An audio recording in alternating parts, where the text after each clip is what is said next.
Let's eat before we go home. Hindi ka ba talaga pwedeng matulog ngayon dito? Ngayon o bukas o sa ibang araw? Hindi nga. Pero sa kondo ng kaibigan mo noon, doon araw-araw ka nga umuuwi. Tila pagtatampo nito. Hindi ka pa ba nagsawa? You screwed me twice, Calvin. I am asking you to stay overnight because I want you to. Relax. I want you to enjoy this place because this is yours now. Kahit hindi ako dito matulog kung iniisip mong magme-make love lang tayo magdamag, mas lalo akong hindi magre-relax dito. No woman wants to be kept, at least para lang tayong fubo, hindi ba? Nagpunta sa motel ng 4 na oras para pagbigyan ng init ng katawan. Don't make it complicated. Isang malalim na buntong hiningang pinakawala ni Calvin bago si Sabina pinaupo sa silya para kumain. Tumawag sa akin si attorney. Pinapaayos mo daw ang annulment ni Sarina. Tinigil ni Calvin ang ginagawa para harapin ng papa niya. Tinawagan niya kaninang abogado para ipaanal ng kasal nila ng babaeng pinakasalan niya. Napagdesisyonan niya na yon matapos niyang ihati si Sabina at Mamis hindi pa man siya nakakalayo sa bahay at biyanan niya. He wanted her. Hindi yun dahil lang sa pangangailangan ng katawan. He wanted to be with her in his entire lifetime. Gusto ni Calvin na aminin na umiibig siya kay Sabina. Pero saka na siya magsasabi sa mama at papa niya kapag maayos ng kalagayan ng kumpanya at naiproseso na rin ang annulment nila ni Sarina. It will take time, but he will make sure it will come true. Gusto ko nang ayusin ang buhay ko, Papa. That's great news. Finally, you've come to your senses. Napakarami diyang babae na higit pang katangian kay Sarina. Matutuwa na si Mama, pabiro ni Calvin na wika pero hindi siya natutuwa na pinagbigyan pa kita ng 1 taon para ipagpatuloy ang pamamahala sa shipping line. I know, gusto niyang maputol ang connection natin sa mga Torres. Pagkatapos ng lahat ng ginawa ni Sarina ay sang-ayon naman ako sa desisyon ng mama mo. Pero pinagbigyan niya pa rin naman ako sa hiling ko, Papa. Nagpapasalamat ako na naintindihan yung kalagayan ko. I was once a CEO, Calvin. Hindi nga naman madaling-daling sa dibdib kapag bumagsak ang kumpanyang inaatang sa mga balikat natin. But since you are filing your annulment, we are fine with that. We will buy the shares of Romeo Torres instead. Paano ho si Sabina? Pinilit ni Calvin na maging kaswal sa tanong sa papa niya. What do you mean paano si Sabina? She's helping me now building our good relationship with the clients again. Yun ay dahil hindi niya gustong mawala ang shares nila sa kumpanya. Nangako ako na kapag naibangon namin ang shipping line, ay mananatili sa kanilang shares na yon. It seems that you and Sabina get along. Pero katulad ng gusto ng mama mo, mas gusto ko na putulin na rin ang relasyon natin kanino man sa kanila. Kapag naanal na ang kasal ninyo ni Sarina, bibilin kong shares ni Romeo. Isasama ko na sa bayad pati ang dividends na hanggang 5 taon. Pwede naman silang bumili ng shares sa ibang kumpanya. Tutol ang dibdib ni Calvin dahil alam niyang masasaktan doon si Sabina. Pero sa kanya na ipagkakapagtalo yon sa mama at papa niya. Ang mahalaga ngayon ay makukuha sila ng maraming kliyente para bumalik sa siglang kita ng kumpanya. Magbabago din ang isip ng mga magulang oras na nakita ng mga to ang pagsisikap ni Sabina. Pupunta ho ba kayo sa opisina bukas? Pag-iiba niya sa usapan. Sasamahan ko si Sabina sa Speedy Courier baka sakaling harapin kami at bigyan ng oras. Kahit na sa maiksing oras lang. Tinanggihan na nila ako. Sigurado ka bang okay lang sa iyong harap-harapang rejection? The new CEO of Speedy Courier is harder to deal with compared with TNS. Isang kibit balikat na munang pinakawala ni Calvin. Pakiramdam niya kaya niyang harapin sino man ngayon basta't kasama niya si Sabina. It's better to try and fail rather than trying at all, Papa. Tinapik ng ama ang balikat niya sa katipid ng ngumiti. I wonder where you're getting that determination today, son. May dapat ba kaming malaman ng mama mo? It was Sabina's idea to talk to our old business partners. At kanina na pagtagumpayan niyang isa, nakakahiya naman na bilang CEO ng kumpanya. Parang ako pa yung walang nagagawa. I have to try. Hindi madali pero hindi ko rin dapat sukuan. We'll see. Good luck then. Sa hapon na lang ako pupunta sa opisina para makibalita ko anong resulta ng pakikipag-usap nyo ng personal sa Speedy Courier. Thanks pa. Nang umalis ang ama sa silid niya ay nanatili si Calvin na nakatitig pa rin sa screen ng laptop. Alam niyang mahihirapan siyang ipaglaban sa mga magulang niya ang relasyon nila ni Sabina ngayon. Pero ang kaisipang paglalayuin silang dalawa ay nagpapasik na sa dibdib niya. Dinampot niya ang telepono para tawagan ang dalaga. Gusto niyang marinig ang boses nito na kaagad niyang pinanabikan. Yes, Mr. Ortega. Napangiti si Calvin sa inis na narinig sa boses ni Sabina. Mr. Ortega? Really? Kanina lang Calvin ang idinadaing mo. Ano ba kasing kailangan mo? Malapit na mag-alas 11 ng gabi, Calvin. That's why I miss you. Kung pumayag ka ng sa kondo tayo natulog, kaya ka pa rin sana kita ngayon. We can make love over and over. At balak mo pa talaga akong lumpuhin? No thanks. Good night. Sandali, tigil naman yan ng balak pa yata nitong ibaba ang telepono. Yes. What are you wearing right now? Oh God, if you're thinking of having phone make love, that's exciting. Si Calvin na nagtuloy ng sasabihin nito. I can't imagine you want to do that. Why not? I haven't tried it, but I think that's fun. Oh no, please. Are you lying in bed? Can I take your underwear off? Stop it! My God, Calvin, stop! Isang mahinang tawang pinakawalan niya. Ang sarap mo talagang inisin. Matutulog na ako. I can't sleep. Hindi ko na problema yon. You are wrong. It's your problem, Sabina.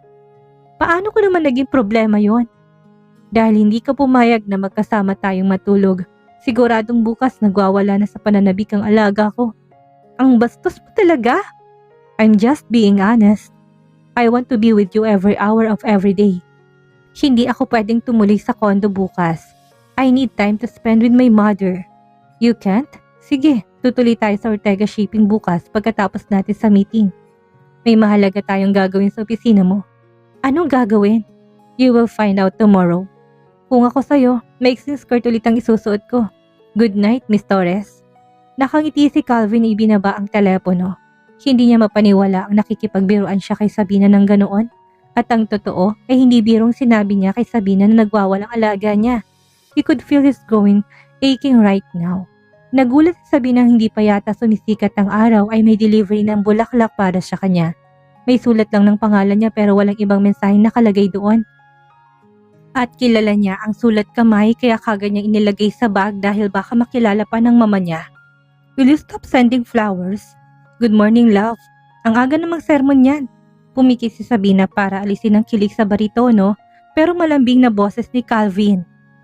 If he's not married, if he's not Sarina's husband, she would probably be head over heels, falling for Calvin again.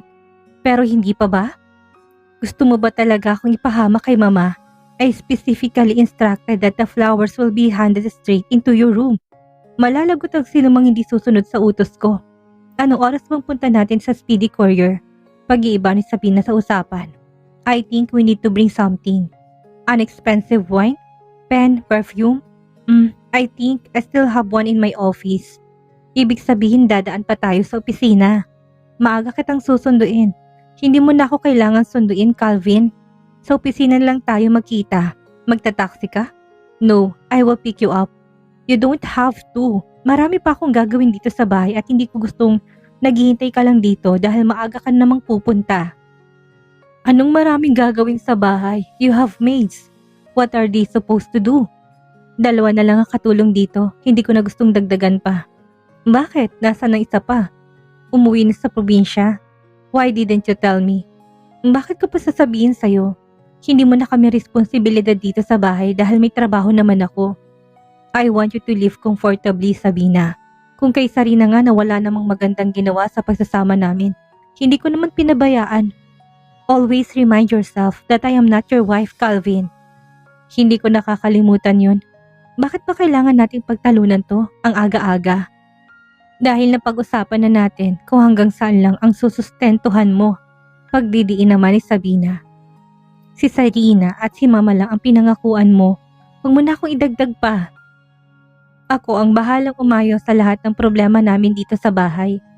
Pero naapektuhan naman ang trabaho mo sa opisina. Katwiran pa rin ni Calvin sa kabilang linya. Tulad niyan, imbis na pwede kang pumasok ng maaga, kailangan mo munang magtrabaho sa bahay nyo kasi kulang kayo sa katulong. Ang kailangan lang naman niya ay mapakain sa almusal si Jace dahil gusto niyang makita siya ng anak niya bago siya umalis. Namimiss niya na rin itong kalaro sa umaga. Nauubos ng masyadong oras niya sa trabaho. May isalba lang ang 20 million nila sa Ortega Shipping Line. I'll find another maid. Isang buntong hiningang pinakawala ni Sabina. Pero dahil wala pa sa ngayon, magkita na lang tayo sa opisina mamaya. Okay?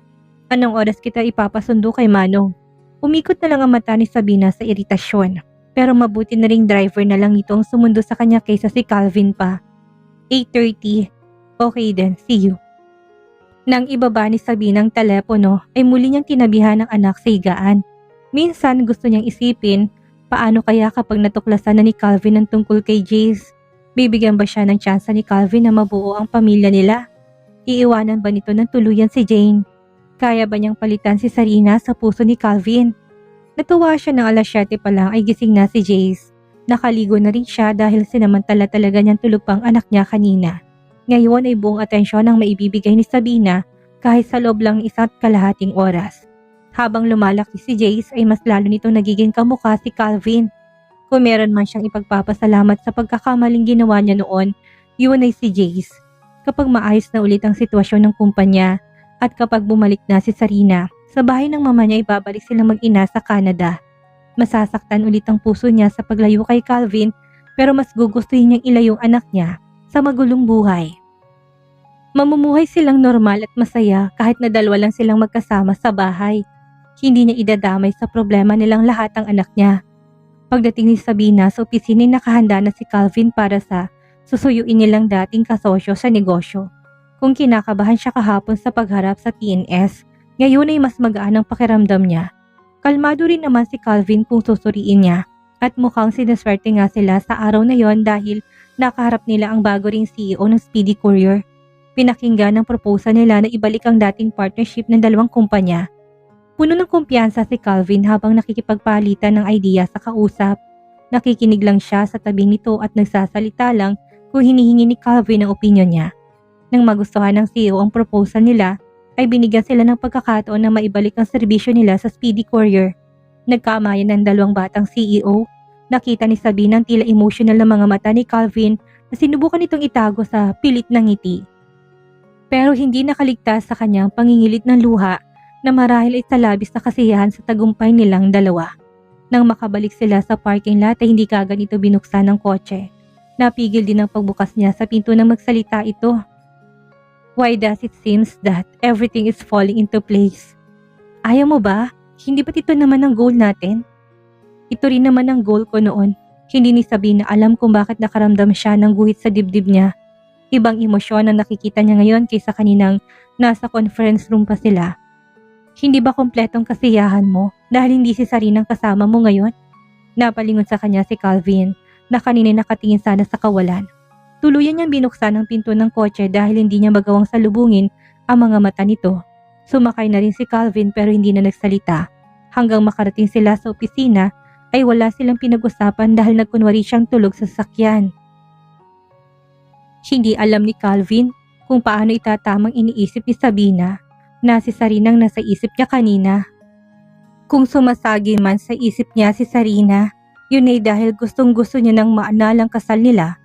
Dapat ay nakinig na siya sa mga magulang niya na hindi niya na dapat pinatagal pang kasal nila ni Sarina. Granted na sanang annulment na yon dahil matibay ang ebidensya niya na niloko lang siya ni Sarina. May kailangan lang akong pirmahan. Aalis tayo kaagad. Sa labas tayo mag-lunch. We have a lot of work to do, Calvin. Ngayong dalawang kliyente na napabalik natin sa kumpanya, kailangan nating mag-double ng effort para mapaganda ang serbisyo natin sa kanila. But I want to celebrate our success. Saka na lang natin i-celebrate kapag natuwa na sila sa serbisyong ibinigay natin.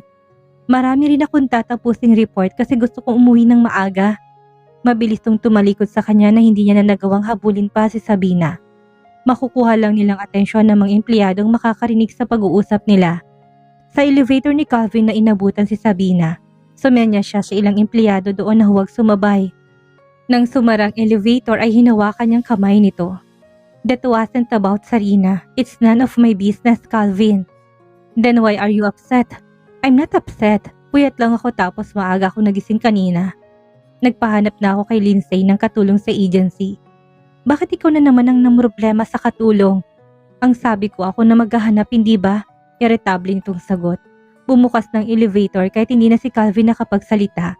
Mabilis na lumabas si Sabina tuloy-tuloy sa opisina nito. Wala siyang nagawa kundi ang tumuli na rin sa sarili niyang opisina. Pagpasok niya ay naroon pala ang papa niya. Pinakialaman ko ng drawer mo dahil kailangan ko ng checkbook. Kumusta ang pakikipag-usap niya sa Speedy? Hinarap man lang ba kayo? Isang pilit na ngiti ang pinakawala ni Calvin. Kanina excited sana siyang ibalita sa amang magandang resulta pero nawala sa isip niyang lahat dahil inaukupa ni Sabina na masamang loob sa kanya. We got the deal, Papa. What do you mean? Lumipat to ng upuan para ibigay sa kanyang swivel chair. Pinahahanda na nila sa atin ang panibagong kontrata para sa partnership natin sa loob ng 1 taon. We will have another set of meeting next week for the approval. We did it pa. Little by little, we can do it. Doon na muling bumalik ang pagiging emotional ni Calvin. Lumapit naman muli ang papa niya para bigyan siya ng mabilis na yakap at tapik sa likod.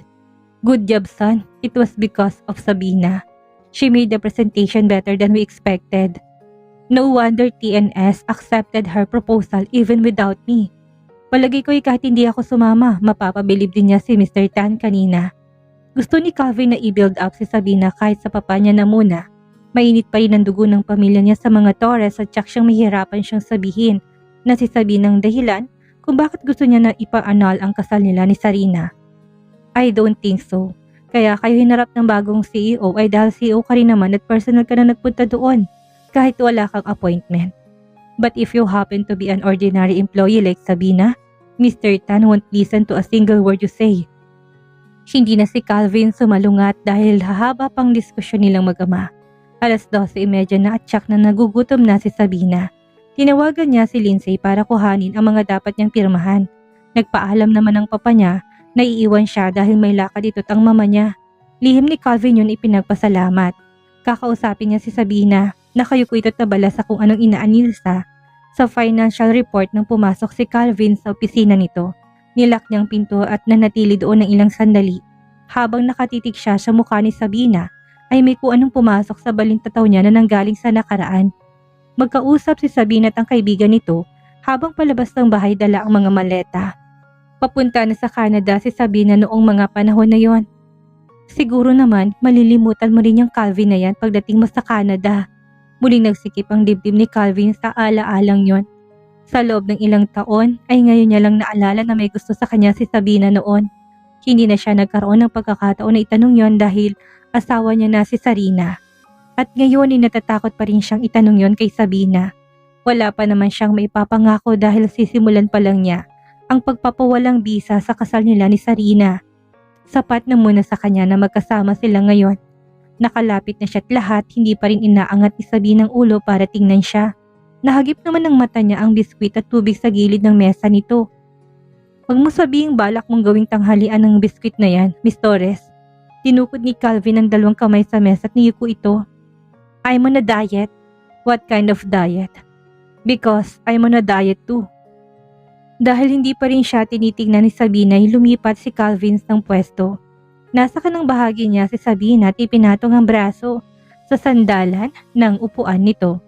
At dito na po nagtatapos ang kabanata ng ating kwento. At sana'y muli niyo po akong samahan sa mga susunod pang kabanata. Maraming salamat po at keep safe everyone.